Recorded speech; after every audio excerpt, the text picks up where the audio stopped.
Now tomorrow it's going to be 5 years since Madeleine McCann went missing, and this morning I'm joined by her parents Kate and Jerry. I'm going to be talking to them both in just a minute, but first this.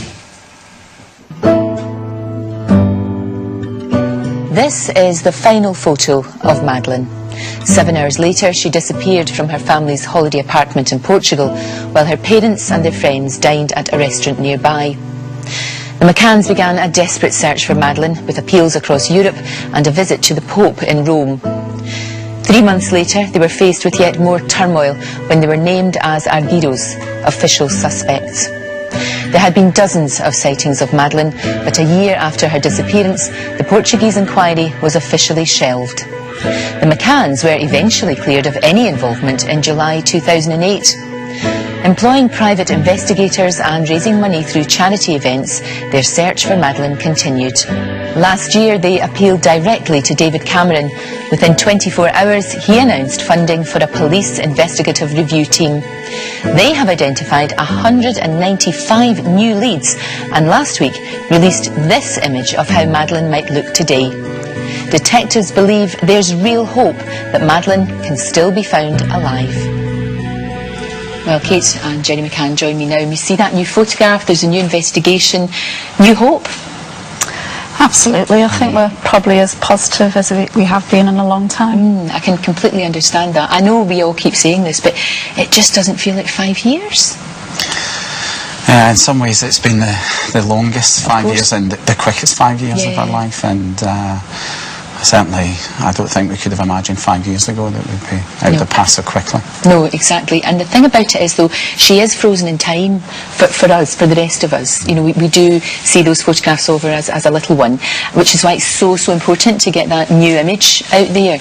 And how do you feel about the new image? Do you think that's fair? Do you think that's what she would be like? I do, to be honest. And although, I mean, I work with the artist a little bit, and although we did several drafts, it's very similar to actually the very first draft. So when it came through, you know, I really thought, wow, I feel it's quite good, and I can see, you know, I can see us all in it. You know, we've had different people saying, I can see Jerry in it, I can see you in it, Sean, Emily. So I think we're definitely there with something that has at least a strong family resemblance. Yeah. And it is, as we say, it's so important to get that out there, to realise, you know, that she would soon be 9. You know, she's not that little girl anymore. That's the thing, isn't it? And we'd be really keen. I mean, the general public helped us with the last stage progression, so we'd be really keen for them, really grateful if they could circulate that image as far and wide as they can. That's so important, you know, to get it both here and everywhere else, you know, whether it's in Portugal or Spain or further afield. You know, it's really important to get that out there.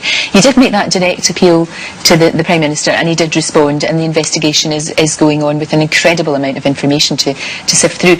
But the police have said, the detectives have said, that she might still be alive.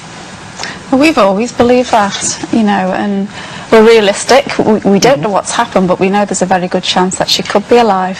There's no evidence to the contrary, and we know, you know, year after year, missing children that have been abducted, you know, are found alive. So we've seen those cases, haven't we? And funny enough, every time I see one of those cases, I always think of you, because I always think, well, that must give you hope. I mean, sometimes it's horrendous circumstances, but still, you know, the child is found. Absolutely. And it must make you feel, well, there is hope. I think particularly the cases with the younger children, it's often not horrendous circumstances. Indeed. So a lot of the kids who are taken as babies or toddlers have been just brought up as normal children. Obviously with the older children it's been a bit more unpleasant, but you know, they are incredibly adaptable and cope well. And interestingly, Ernie Allen, who's the chief exec of the National Centre in Washington, notified us of another case in America last year, and it was actually a man who recognised himself from an age progression image. Extraordinary. And that case had been closed as a probable homicide about 30 years before. So and that's why it's so important for you to keep doing what you're doing. You know, it's so important. Can you have in any way, though, a sort of normal life, if you like? I mean, is life relatively normal? Have you been able to do that? Well, I think we've kind of, you know, we've reached that point, certainly for the last few years, where we can do a lot of normal things. You know, we still obviously have the Madeleine work going on day in, day out. Of course, you know, that's inevitable until we find her. But we certainly, you know, as you know, Jerry works, Sean and Emily, I mean, you can't not have a normal life. Of course. You know, we have our family days out, they do all the normal things that kids do. It's a new normality, I think, you know, as opposed to having 5 in the house. There's 4 in the house most of the time, but I keep saying this, but to anyone, a casual observer, I think we'd look like an ordinary family. Yeah.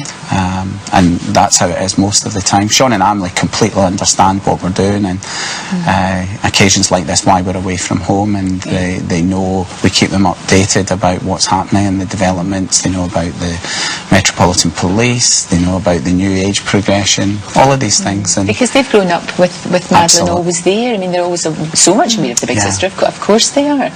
Do you feel very overprotective of them? It must be so difficult not to be. I would imagine it would be hard not to sort of just want them by your side all the time. I mean, I think that is true, and you have to kind of fight against it a little bit, to be honest, to let them develop and enjoy life like other children. But it's inevitable, I think, that it's a balance that all parents go through every day, isn't it? And I think I'm certainly more protective than what I was, and Kate, before I would have said, was on the overprotective side, and that's one of the ironic things about this. But you can't mollycoddle them at the same time. They've got to develop and become independent, and I do feel strongly about that. And we've got to remember what happened to us is incredibly rare. And you're right. It would be really sad if your twins had to suffer because of what happened. It'd be really, that wouldn't be fair to them. Absolutely. But completely understandable that you just want to, wrap them in cotton wool and not let them out of your sight. Nobody would ever think that was anything wrong. The public have been incredibly helpful, I know. When you're out and about, just normal things like shopping or whatever, do people come up to you? Do they know what to say to you? They do. I mean, all the people that come up to us, and it still happens, regularly. They always come up and they say something nice. It's always really supportive. How are you doing? And we're with you and keep going. You will find you, and it does give you a lift to help. It does. The support we've had, be it by emails or letters, and this last week in particular, we've had hundreds of letters and cards again, but people are incredibly supportive, although you're absolutely right that there's a large proportion of people who just don't know what to say. I know. And we understand that, and we know it's difficult, and it's a bit like if someone who you're working with, or if someone in the family dies, and there's that awkwardness about just what to say. But it is, for us, it's much better it's out in the open, to be honest. Of course, and then people, of course. And you've gone back to work, you've tried to get some sort of normality, because it's important. I had quite a few hugs when I went back. I'll bet you did. I'll bet you did. But now, I think one of the best things would be now, actually, that it's quite normal. They just treat you as another doctor, if you like, to another colleague. Well, I hope so, because ultimately I've got to be professional about what I do, and I think when I did go back, it was almost as important for me as a coping mechanism, because we were hamstrung in the search at that time, and it really gave me something to focus on. And I went back and I started doing a lot of academic work, which has continued, and I'm doing that more and more now. So for me, it's definitely been good. And you've both, I know, you work hard to raise money, obviously, for the battle to find Madeleine and to fund that, but also for others as well. I've seen you doing amazing runs and extraordinary things that you do. I think you've just signed up for another one, I believe. But it's not just for Madeleine, it's for other missing children too. Yeah, well, we've always said since the very beginning, something good has to come out of this. So if we can help in some way, other families that are suffering, other children that are missing, then obviously, we'd like to do that. So we have tried to support other charities, and I continue to do that, both Missing People and PACT, and I intend to do more of that, really, to help missing people over the next year. Because it helps them, but I would imagine it helps you as well, in some way. Well, it does. It does. We've had quite an experience, to put it mildly, over the last 5 years, and we've learnt a lot from that. So, I do feel that if we can help people, that's a good thing, and it does make you feel better if you can help someone and give something positive from it all. Do you sometimes, you must think about a reunion in your head, about what that must be like? You must do. Do you know what? I don't that often, because it's almost like, it's so good, it's so beautiful, I guess, that I don't want to take myself there and for it not to be real.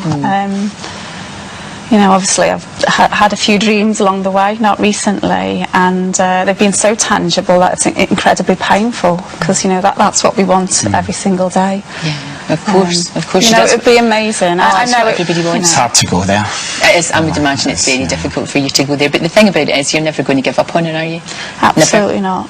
There's not going to be a time when you say, "We've done all we can." That's it. You know, you've done all you can. It's never going to come to that. You know, and even Sean and Emily. You know, Sean said to me, this is going back about 18 months now. He said, you know, Mummy, if you haven't found Madeleine when we get older, you know, me and Emily will look for Madeleine. And I have absolutely no doubt about that at all. But I don't want them to have to be in the position where they're carrying around this kind of, you know, sadness and frustration or whatever it is, you know, to find Madeleine. You know, we want to find her now. Of course. And as we said, it's really important to get that photograph out there, you know, for the officers to be doing the work that they're doing. I mean, they seem to be optimistic, and hopefully one day the case in Portugal to be reopened as well. You know, all of these things, you know, all of these things happening at the one time. It's just such a difference for us at the minute to have the Metropolitan Police driving that. Yeah. You know, it does it. Previous years we felt like we've been on our own to a large extent. And now, you know, we've got tremendous resource, doing a great job. We feel so much better supported, and you know that those things that we've been talking about for the last 3.5 years about looking at every single piece of information, that's going on, and we're happy to be led by, you know, the police and let the Metropolitan Police do the negotiations with the Portuguese authorities. But it does feel now finally that someone in the authorities and the British authorities are actually trying to find Madeleine, who is completely innocent, of course. We're really grateful to the police for what they're doing, and we're also really grateful to the general public, because I don't believe we'd have got the review without their support. No, that's true. People petitioned and petitioned, and you know, wrote letters, and here we are. And we just, you know, hope obviously that the case will get reopened in due course, because we certainly believe that's our best chance of finding Madeleine. Absolutely, it's the reunion that we all want. We really do. Wish you all the very best. I know you've got a tough day today, and obviously a tough day tomorrow as well, as you remember. You remember it every day, but obviously tomorrow being 5 years. Thank you both very much indeed. Thank you.